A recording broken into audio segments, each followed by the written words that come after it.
Bismillahirrahmanirrahim. Alhamdulillah wassalatu wassalamu ala Rasulillah wa ba'd. Muslimin dan muslimat, para penonton sekalian, kita hidup hari ini di zaman penuh dengan kecelaruan. Fitnah di sana sini, kata mengata, caci maki telah menjadi mainan. Anas radhiyallahu anhu telah meriwayatkan, Nabi sallallahu alaihi wasallam, ma kana an-nabiy sallallahu alaihi wasallam sabbaban wala fahashan wala la'anan. Nabi SAW bukan seorang yang suka memaki-maki orang, dan tidak juga suka mengeluarkan perkataan-perkataan keji yang tidak baik, dan juga wala la'anan, dan tidak melaknat orang. Maka dengan itu, sifat yang mulia ini perlulah kita tanam dalam jiwa kita, dalam diri kita.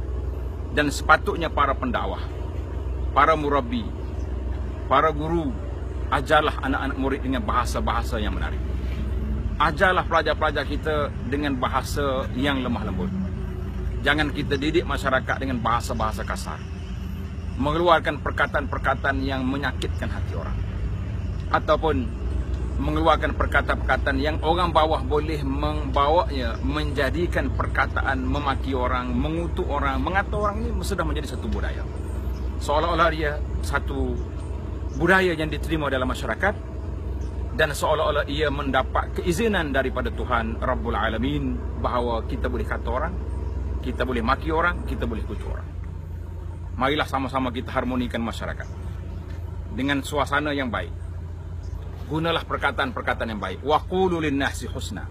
Kata dengan perkataan yang baik, tak perlu kita caci-caci, tak perlu kita maki-makian. Kalau kita ada perbezaan pendapat, kita berilah hujah-hujah yang baik, yang mantap. Kalau kita ada pandangan-pandangan, kita nyatakan apa yang kita nak kata. Tidak perlu menggunakan bahasa-bahasa yang tidak digunakan oleh Rasulullah Rabbil Alamin. Para jemaah sekalian, ingat, hari ini kita banyak tanggungjawab, dan esok kita akan dipertanggungjawabkan di hadapan Allah Azza wa Jalla dengan semua yang kita kata, dengan semua perkataan yang kita ucap, dengan tulisan-tulisan yang kita buat, dan dengan share ataupun sebagaimana yang kita sertakan. Ingatlah, mati di hadapan kita, perbicaraan di hadapan Allah Azza wa Jalla sangat berat. Biarlah kita hisap diri kita sebelum dihisap di hadapan Allah. Sekian, Assalamualaikum warahmatullahi wabarakatuh.